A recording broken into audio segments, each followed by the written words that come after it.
15 heures, c'est l'heure de votre journal. Madame, monsieur, bonjour. Bienvenue. Voici les titres de cette édition.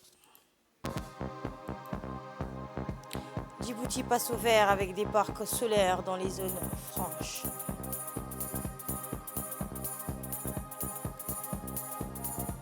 Dans l'actualité à Gaza, Antonio Guterres de l'ONU sonne l'alarme, l'économie palestinienne est en péril.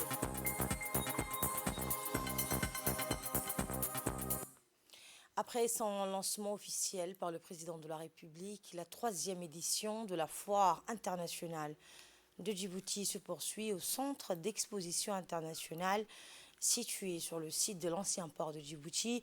Cette foire rassemble cette année des centaines d'exposants, des milliers de visiteurs et des exposants donc en provenance de plus de 16 pays différents, confirmant ainsi la place de carrefour commercial de Djibouti.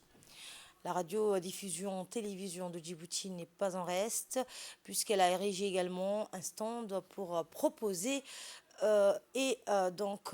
ses services publicitaires et numériques. Et durant cette journée riche en rebondissements, la foire a accueilli entre ses murs le Premier ministre Abdelkader Kamel Mohamed, qui s'était déplacé pour visiter les différents stands érigés à cette occasion et faire part de son soutien et de celui du gouvernement aux entreprises locales et étrangères. Le Premier ministre était accompagné de plusieurs membres du gouvernement, dont le ministre de la Communication, du ministre de l'Environnement, et donc il a été accueilli à son arrivée par le président de la Chambre de commerce, Youssouf Moussa Doualé, et de son équipe. La délégation ministérielle a pu s'imprégner de l'ambiance du site de l'événement qui en est à sa 3e édition. Durant sa visite des stands, le Premier ministre n'a pas manqué de faire une halte au stand de la RTD, qui est un fidèle partenaire de cette foire depuis sa première édition. Et un soutien de la première heure dans tous les événements nationaux.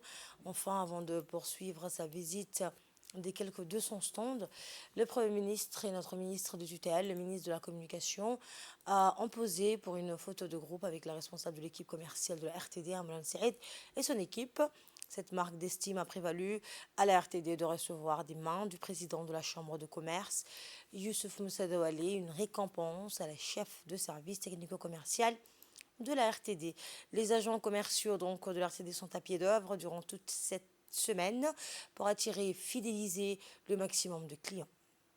Rappelons que de nombreux opérateurs économiques issus de divers secteurs tels que l'agroalimentaire, l'énergie, la logistique, les technologies de l'information, le tourisme et bien d'autres venus d'Europe, des Amériques, d'Asie et d'Afrique prennent part à cette 3e édition de la Foire internationale de Djibouti. Le président de l'Assemblée nationale de l'État, Mohamed El État, poursuit sa mission aux Émirats arabes unis en paraphant le protocole d'accord et de coopération avec le Parlement international pour la tolérance et la paix, représenté par Ahmed Ben Mohamed Al-Galwan, ex-président du Parlement arabe. Cette institution parlementaire internationale qui regroupe aujourd'hui plus de 50 pays à travers donc le monde entier est une plateforme internationale dédiée à la tolérance et à la diffusion de la paix ainsi qu'à de nobles objectifs humains et a été créée en novembre 2017 à La Valette, au Malte. Eh bien, sa mission principale est de diffuser la culture de la tolérance et de la paix afin d'aborder les enjeux de la paix mondiale contemporaine à travers ses différentes composantes telles que le Parlement international pour la tolérance et la paix et l'Assemblée générale pour la tolérance et la paix. Ainsi, l'Assemblée nationale de la République de Djibouti est membre de cette institution depuis le 7 décembre dernier. Toujours en marge des travaux de la COP 28 de Dubaï aux Émirats arabes unis, le ministre de l'Énergie, Younes Ali Guedi, a entériné hier l'adhésion de la République de Djibouti au sein de l'Alliance africaine pour l'hydrogène vert. En effet, l'Alliance constitue une plateforme de leadership, de collaboration et d'échange entre pays africains à fort potentiel en énergie renouvelable et développeurs des projets de production de l'hydrogène vert. Elle facilite la coopération entre les pays membres et les appuis dans les domaines de l'élaboration des politiques publiques et réglementaires, de renforcement des capacités et des compétences, de financement des projets et de délivrance des certifications nécessaires aux projets d'hydrogène vert. L'Alliance regroupe actuellement des pays africains tels que l'Égypte, le Kenya, la Mauritanie, le Maroc, la Namibie, l'Afrique du Sud et enfin la République de Djibouti et le Nigeria qui la rejoignent en ce jour. Dans un mot prononcé à cette occasion, le ministre de l'Énergie, Younes Ali Guedi, s'est dit réjoui de voir notre pays rejoindre une telle alliance qui joue un rôle important dans le processus de développement et de production de l'hydrogène vert. Dans l'actualité également, dans l'anticipation de la 41e session extraordinaire de l'Assemblée des chefs d'État et de gouvernement de l'IGAD, le président de la Commission de l'Union africaine, Moussa Faki, a atterri aujourd'hui à l'aéroport international de Djibouti en fin de matinée. Accueilli avec un protocole chaleureux par le ministre des Affaires étrangères, par la ministre donc, des Affaires sociales, Madame Loufa. Le président Faki a été conduit au salon VIP de l'aéroport, présent lors de cette rencontre officielle, l'ambassadeur de Djibouti à Addis Abeba, ainsi que le représentant donc, de Djibouti à l'Union africaine. Abdi Haïbé ont partagé ce moment crucial avec d'autres hauts cadres. Au cours de l'échange, le président Faki a exprimé sa gratitude pour l'accueil chaleureux qui lui a été réservé à Djibouti et a souligné l'importance de renforcer la collaboration donc, entre les nations pour relever les défis communs auxquels l'Afrique est confrontée. La présence marquée des personnalités de haut rang à cet événement préliminaire témoigne de l'importance stratégique de la réunion de l'IGAD, de la volonté des dirigeants africains de travailler ensemble pour promouvoir la paix, la stabilité et le développement durable dans la région. À la une également, le président de l'autorité des ports et des zones franches, Aboubakar Al-Hadi, le directeur général du Fonds souverain de Djibouti, Dr Slim Feriani, ainsi que la directrice de Néotémis, Taz Anvaripour, ont paraphé hier un contrat d'achat d'électricité à l'hôtel international Escale. Ce contrat concrétise la création de 2 parcs solaires au sein des zones franches pour répondre aux besoins énergétiques durables, notamment pour la logistique et la chaîne du froid.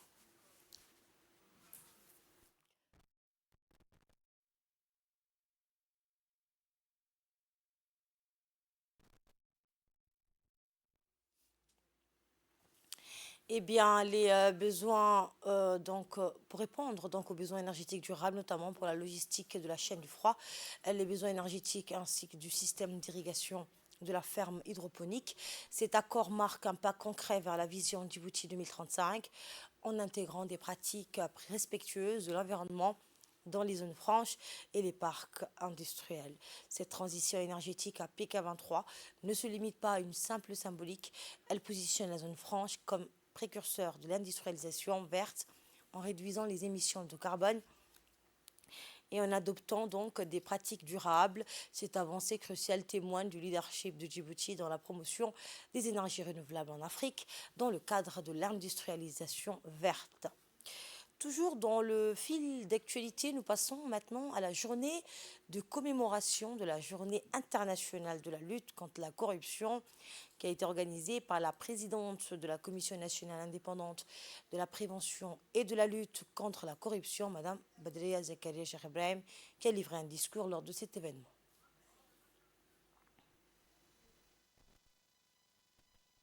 Bismillahirrahmanirrahim. Mesdames et messieurs, chers concitoyennes et concitoyens, Assalamu alaikum wa rahmatullahi wa barakatuh. Comme à l'accoutumée, la République de Djibouti, à l'instar des autres nations, célèbre aujourd'hui, 9 décembre, la Journée internationale de lutte contre la corruption. La commémoration de cette année coïncide avec le 20e anniversaire de la Convention des Nations Unies contre la corruption. Elle vise à souligner le lien crucial entre la lutte contre la corruption et la paix, la sécurité et le développement. À cette occasion, je voudrais ici, au nom de la commission que j'ai l'honneur de présider, réaffirmer notre attachement indéfectible aux principes de bonne gouvernance, tels que l'intégrité, la transparence, la responsabilité, mais aussi la reddition des comptes dans la gestion de l'administration publique et du secteur privé pour une société fondée sur l'éthique, l'intégrité, refusant la corruption et l'injustice. Mes chers compatriotes, notre pays a érigé la lutte contre la corruption en priorité nationale. C'est pourquoi elle a été une des premières nations à avoir ratifié la Convention des Nations Unies sur la prévention et la lutte contre la corruption en février 2005. Sous le leadership éclairé du premier magistrat, son Excellence, Monsieur le Président de la République, Ismaël Omar Guelleh, notre pays s'est doté d'une instance indépendante de lutte contre la corruption, en l'occurrence la Commission nationale indépendante de prévention et de lutte contre la corruption en juillet 2013. La Commission, comme son nom l'indique, a une mission de prévention et de lutte contre la corruption. À ce titre, elle est chargée d'élaborer et de mettre en œuvre la stratégie nationale de prévention et de lutte contre la corruption. Chers compatriotes, la journée que nous commémorons nous offre aujourd'hui l'occasion de réfléchir ensemble sur les effets dévastateurs de la corruption dans notre société et aussi sur les voies et moyens de l'éradiquer. Comme vous le savez, la corruption est l'affaire de tous, dans la mesure où chacun peut en être victime à tout moment et en tout lieu. Partout où elle sévit, elle laisse un climat délétère et malsain. Elle est un obstacle majeur au développement économique et social et dans ce sens, elle mène à moins de prospérité, à moins de respect des droits humains et à moins de satisfaction des besoins sociaux. La corruption peut mettre également en péril notre système judiciaire, notre système de santé, l'efficacité de notre administration et par conséquent affaiblir la capacité du gouvernement à satisfaire les besoins fondamentaux des citoyens. Pour prévenir et combattre efficacement la corruption, le plan d'action quinquennal de la Commission nationale indépendante s'appuie sur plusieurs axes stratégiques clés. Nous envisageons de renforcer la communication et la sensibilisation à tous les niveaux de la société. Nous envisageons aussi d'améliorer la collecte et l'exploitation des données sur l'état de la corruption, de renforcer la coordination entre les organes de contrôle et enfin de renforcer la coopération régionale et internationale. Nous reconnaissons le rôle essentiel de la société civile et de la jeunesse dans cette lutte. Dans le cadre de la vision Djibouti 2035, nous encourageons la société civile à devenir un acteur majeur du développement, agissant en tant que partenaire véritable de l'État. Ainsi, le gouvernement, les administrations publiques et privées, les organisations de la société civile, les médias et la population doivent être associés dans ce combat noble contre la corruption. Chaque idée, chaque fait, chaque geste posé dans le sens de rompre la chaîne de la corruption et de promouvoir la culture de l'intégrité et de la transparence doit être une source de fierté car susceptible de servir le futur commun de notre cher pays. Je vous souhaite une excellente célébration de la Journée internationale de lutte contre la corruption. Qu'Allah subhanahu wa ta'ala bénisse la République de Djibouti et l'assiste dans ce combat. Assalamu alaikum wa rahmatullahi wa barakatuh. Et nous retrouvons donc l'appel à la prière. Restez avec nous. Toujours donc dans le cadre de la Journée internationale de la lutte contre la corruption, voici un magazine sur la question contre la corruption. La corruption, un phénomène global, omniprésent dans chaque coin du monde. Indépendamment de la culture, de l'économie ou de la politique, la corruption s'infiltre dans tous les aspects de la société. C'est un combat sans frontières, un défi que nous devons relever ensemble en tant que communauté internationale. À Djibouti, sous la vision pragmatique et engagée du président Ismaël Omar Guelleh, le pays a marqué son engagement international en ratifiant la Convention de l'ONU contre la corruption le 8 février 2005, affirmant ainsi sa volonté de se conformer aux normes mondiales. La vision Djibouti 2035 représente l'ambition du président de la République, Ismaël Omar Guelleh, de faire de notre pays un pôle économique, commercial et financier dans la région. Cette vision met résolument l'accent sur la bonne gouvernance, soulignant particulièrement le pilier essentiel que constitue le mécanisme de prévention et de répression de la corruption. La prévention et la lutte contre la corruption sont essentielles. Elles assurent l'utilisation efficace des ressources, favorisent la croissance économique et renforcent la confiance des citoyens envers les institutions du pays. Cette lutte a été renforcée par des mesures clés telles que la création de la Cour des comptes en 2001, la création de l'Inspection générale de l'État en 2001 et la création du service du renseignement financier en 2001. La mesure la plus marquante a été la création de la Commission nationale indépendante de prévention et de lutte contre la corruption en 2013. Cette commission a pour mission principale la prévention et la lutte contre la corruption, la mise à jour de la stratégie nationale, le renforcement de la coordination intersectorielle de toutes les entités de lutte contre la corruption, le renforcement de la coopération bilatérale et multilatérale et la coordination et le suivi de la mise en œuvre des politiques publiques en matière de lutte contre la corruption. Elle promeut aussi les principes de bonne gouvernance tels que l'intégrité, la transparence et la responsabilité dans la gestion des administrations publiques et dans le secteur privé. La Commission a depuis sa création réalisé plusieurs activités, dont des activités de déclaration de patrimoine de hauts responsables de l'administration, la participation au mécanisme d'évaluation par les pairs sur l'application de la Convention des Nations Unies contre la corruption, des activités de sensibilisation de la population sur la corruption, le renforcement du cadre juridique et institutionnel de la Commission et la mise en place d'accords de coopération avec les institutions internationales de lutte contre la corruption. La vision de la Commission est de faire de Djibouti un pays exemplaire en matière d'intégrité et de transparence. Ensemble, luttons contre la corruption. Et des dizaines d'opérateurs, entreprises privées et publiques prennent part à la 3e édition de la Foire internationale de Djibouti. Il faut souligner également la présence du stand de la Société immobilière de l'aménagement foncier. La SIAF a été créée donc, dans le cadre de la politique sectorielle de l'habitat retenue par le gouvernement de Djibouti qui vise prioritairement à mettre en place un cadre de vie amélioré et à garantir l'accession à un logement décent pour tous. La société immobilière est donc devenue l'acteur principal de l'aménagement foncier et la première institution publique habilitée opérant dans ce domaine. La SIAF est aujourd'hui sur un nouvel élan visant à engager encore plus d'efforts, facilitant les projets d'aménagement et la valorisation du foncier morcelé dans le but d'augmenter le rythme de construction de logements afin de répondre à une demande croissante soutenue par un dynamisme démographique très élevé. Et nous allons mettre en lumière aujourd'hui dans cette édition de ce vendredi le stand de l'entreprise Dawalé Construction qui a un projet d'immobilier prochaine à Belleville-Sud sur un emplacement stratégique. Ce projet de construction est composé de 250 villas de type F3 et des 494 villas de type F4. Il y avait donc cette initiative dévolue à la promotion du développement national. La Foire internationale de Djibouti a valeur de plateforme majeure d'exposition pour notre pays sur les atouts phares de ces dispositions et potentialités économiques multiformes. Images donc que nous aurons dans nos prochaines éditions. La réunion du Conseil de l'Organisation régionale de l'antidopage a pris fin hier soir, donc au Sheraton Hotel, réunissant tous les représentants des pays membres de l'Agence mondiale de l'antidopage et de l'ORAD.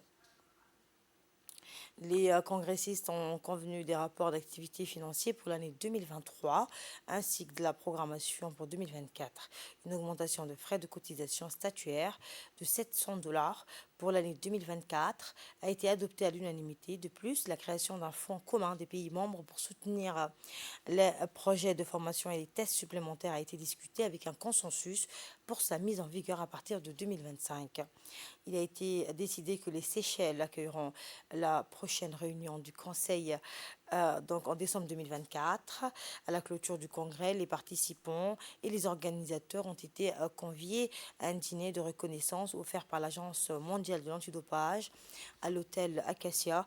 Une atmosphère de détente et de festivité a prévalu, donc réunissant également des cadres du secrétariat d'État chargé des sports.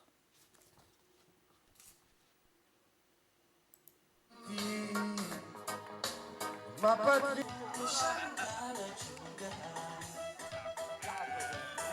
Mon espoir, horizon de sa.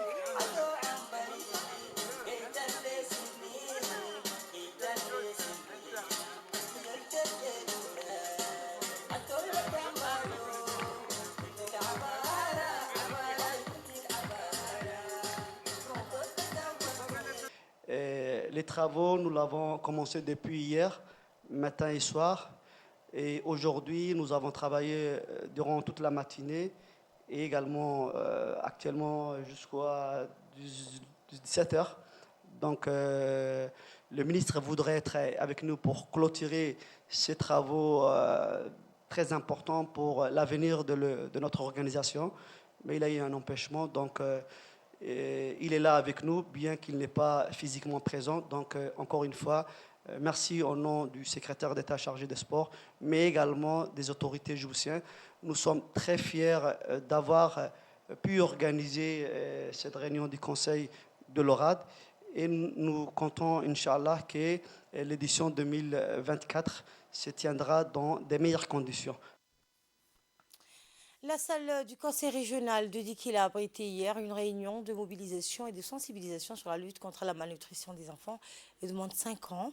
Cet événement a réuni les OCAL, les femmes leaders et des agents de santé communautaire de 9 localités rurales éloignées du chef-lieu de Dikil ou enclavées et parfois sans poste de santé. Sous le patronage du ministère de la Santé, la réunion est organisée par l'ONG PLA en partenariat avec l'UNICEF et l'AFD, l'Agence française de développement. La réunion a vu la participation également du président du conseil régional de Dikil, Mahad Hussein, et du sous-préfet Youssef Ali, ainsi que du médecin-chef de la ville. Eh bien, ils ont remercié l'UNICEF et l'AFD pour l'appui financier apporté pour cette importante opération. Ces derniers ont successivement encouragé les participants à se mobiliser et sensibiliser les femmes enceintes ou allaitantes. Le secrétaire général de l'ONU, Antonio Guterres, a mis en garde hier contre un effondrement total de l'ordre public bientôt à Gaza qui pourrait avoir des conséquences irréversibles pour les Palestiniens dans leur ensemble et pour la paix et la sécurité dans la région.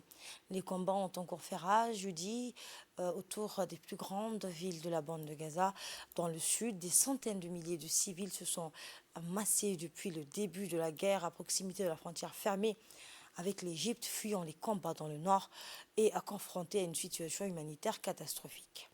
L'économie palestinienne va être sévèrement touchée par le conflit actuel à Gaza, non seulement du fait des destructions, mais également des limitations de déplacement de part et d'autre. C'est ce qu'a souligné jeudi le Fonds monétaire international lors d'une conférence de presse. Et c'est la fin de cette édition. Merci de votre aimable attention. L'information se poursuit sur Télé Djibouti.